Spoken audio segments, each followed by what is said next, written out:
নমস্কাৰ বন্ধু বান্ধৱীসকল, আজি মই আপোনালোকক ক'ম মাতা সতীৰ ৫১টা শক্তিপীঠৰ কথা।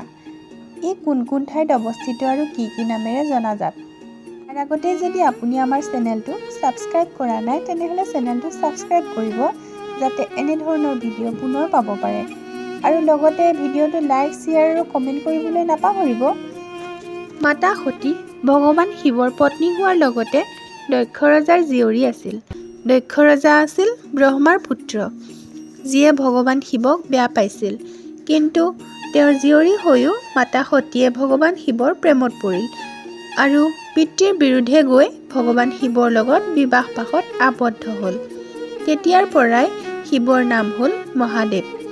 সতী আৰু শিৱৰ সংসাৰখন আৰম্ভ হৈছিলহে মাথো।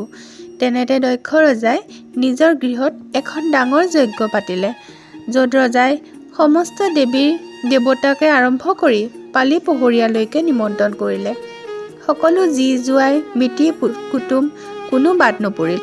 নামাতিলে মাথো শিৱ আৰু সতীক। এই কথা সতীয়ে গম পাই মনত বহুত আঘাত পালে যদিও নিজেই নমতাকৈয়ে বাপেকৰ যজ্ঞলৈ যাবলৈ ওলাল। শিৱই নমতা ঠাইলৈ যাব নালাগে বুলি বাধা দিছিল যদিও শিৱৰ কথা অমান্য কৰি সতী বাপেকৰ যজ্ঞলৈ গুচি গ'ল। যজ্ঞত গৈ দেখিলে যে ধুমধামেৰে বাপেকৰ ঘৰত যজ্ঞৰ আয়োজন চলি আছে। তাতেই বাপেকৰ ওচৰলৈ গৈ সতীয়ে প্ৰশ্ন কৰিলে যে বাপেকে সকলোকে যজ্ঞলৈ নিমন্ত্ৰণ দিলে, কিন্তু সতী আৰু তেওঁৰ স্বামী শিৱক নিমন্ত্ৰণ দিবলৈ পাহৰি গ'ল নেকি?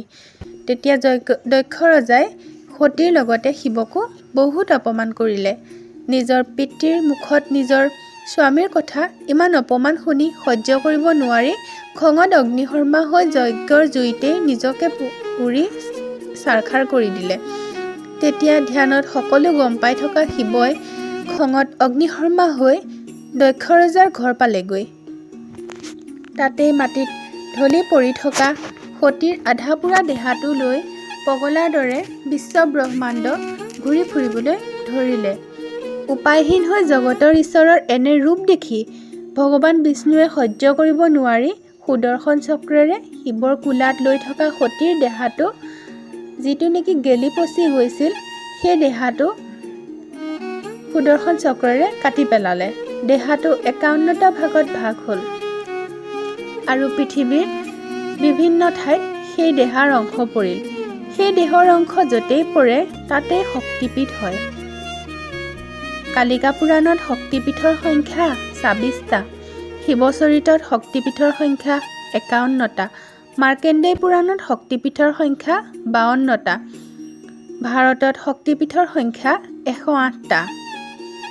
১ নম্বৰতে কাশ্মীৰৰ অমৰনাথ। জম্মু কাশ্মীৰৰ অমৰনাথত মাতা সতীৰ কণ্ঠ পৰিছিল কাত্যায়নী। বৃন্দাবনৰ মথুৰাত মাতা সতীৰ কেশ পৰিছিল বিশালাক্ষী। উত্তৰ প্ৰদেশৰ বানাৰসত মণিকৰ্ণিকা ঘাটত সোঁ-কাণৰ মণি পৰিছিল প্ৰয়াগ। ৪ নম্বৰতে উত্তৰ প্ৰদেশৰ এলাহাবাদত অৱস্থিত, ইয়াত মাতাৰ হাতৰ আঙুলি পৰিছিল। ৫ নম্বৰতে জ্বালামুখী, হিমাচল প্ৰদেশৰ কাংৰাত স্থিত, ইয়াত মাতা সতীৰ জিভা পৰিছিল। ৬ নম্বৰতে জলন্ধৰ, পাঞ্জাৱত আছে। ৭ নম্বৰতে দেৱীকুপীঠ, কুৰুক্ষেত্ৰত আছে, হাৰিয়ানাত স্থিত, ইয়াত মাতা সতীৰ সোঁ ভৰি পৰিছিল। ৮ নম্বৰতে মগধ, বিহাৰত অৱস্থিত, পদ্মশ্বেৰী দেৱীকেই শক্তিপীঠ বুলি কোৱা হয়।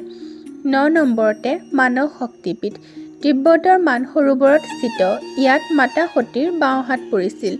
১০ নম্বৰতে কৰ্বী, মহাৰাষ্ট্ৰত আছে, ইয়াত মাতাৰ ত্ৰিনেত্ৰ পৰিছিল। ১১ নম্বৰতে জনস্থান, মাতাৰ মহাৰাষ্ট্ৰৰ নাছিকত পোৱা যায়। ১২ নম্বৰতে আম্বাজী, গুজৰাটত অৱস্থিত, ইয়াত মাতাৰ দিল পৰিছিল।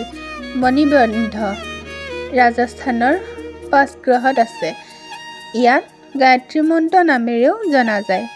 ১৪ নম্বৰতে বিৰাটৰ অম্বিকা, ৰাজস্থানৰ জয়পুৰত আছে। ১৫ নম্বৰতে গোদাবৰী তত্ত্ব, অন্ধ্ৰপ্ৰদেশৰ গোদাবৰী তটত আছে। ১৬ নম্বৰতে সুচিন্দ্ৰম, তামিলনাডুত অৱস্থিত। ১৭ নম্বৰতে শ্ৰীশৃন, অন্ধ্ৰপ্ৰদেশত আছে। ১৮ নম্বৰতে কাঞ্চী, তামিলনাডুৰ কাঞ্চীপুৰমত আছে। ইয়াত মাতা সতীৰ কঁকাল পৰিছিল। 19 নম্বৰতে কৰ্ণিকাশ্ৰম তামিলনাডুত আছে। 20 নম্বৰতে ক্ৰিট হুগলী নদীৰ পাৰ কাষত পৰিছিল। ইয়াত মুকুট পৰিছিল। 21 নম্বৰতে তত্তাহক তলৰ উঁঠটো পৰিছিল। 22 নম্বৰতে নন্দীপুৰ কণ্ঠহাৰ পৰিছিল। 23 নম্বৰতে নীলহদ্দি। 24 নম্বৰতে বহুলা। 25 নম্বৰতে ত্ৰিশ্ৰুতা। 26 নম্বৰতে প্ৰিভাছ। 27 নম্বৰতে য়ুগাধা। 28 নম্বৰতে কালীঘাট। 29 নম্বৰতে বক্ৰেশ্বৰ। 30 নম্বৰত কামাখ্যা। এই স্থান গুৱাহাটীৰ কামগিৰি পৰ্বতত আছে। ইয়াত মাতা সতীৰ জুনি পৰিছিল। 31 নম্বৰতে জয়ন্ত্ৰী মেঘালয়ত আছে। 32 নম্বৰত ত্ৰিপুৰা সুন্দৰী। 33 নম্বৰতে গীৰ্জাক্ষেত্ৰ ইয়াত মাতা সতীৰ নাভি পৰিছিল। 34 নম্বৰত বৈদ্যনাথ ঝাৰখণ্ডত পৰিছিল। ইয়াত মাতা সতীৰ দিল পৰিছিল। মান্যতা আছে যে ইয়াতে মাতা সতীৰ দাহ সংস্কাৰ হৈছিল। 35 নম্বৰত উজ্জয়িনী মধ্যপ্ৰদেশত আছে। 36ত চৌত্তৰ। 37ত লংকা শ্ৰীলংকাত অৱস্থিত। 38 নম্বৰত গণ্ডকী নেপালৰ গণ্ডকী নদীৰ কাষত অৱস্থিত। 39ত গুহেশ্বৰী নেপালৰ কাঠমাণ্ডুত আছে। 40 নম্বৰত হিন্দলাজ পাকিস্তানৰ প্ৰান্তত আছে। 41ত সুগন্ধ বাংলাদেশত আছে। 42 নম্বৰত কাটিয়াঘাট বাংলাদেশত পৰিছিল।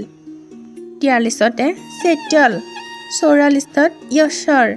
45 নম্বৰত শ্ৰীপৰ্বত শক্তিপীঠ।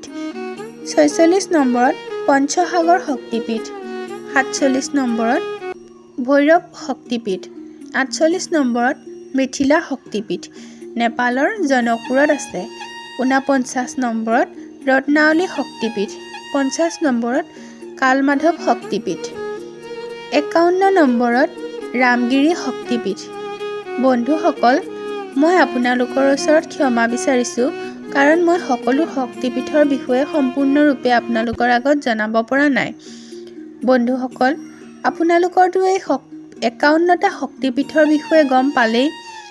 গতিকে আজিলৈ ধন্যবাদ। চেনেলটো ছাবস্ক্ৰাইব কৰি ভিডিঅ'টো লাইক কৰিবলৈ নাপাহৰিব দেই।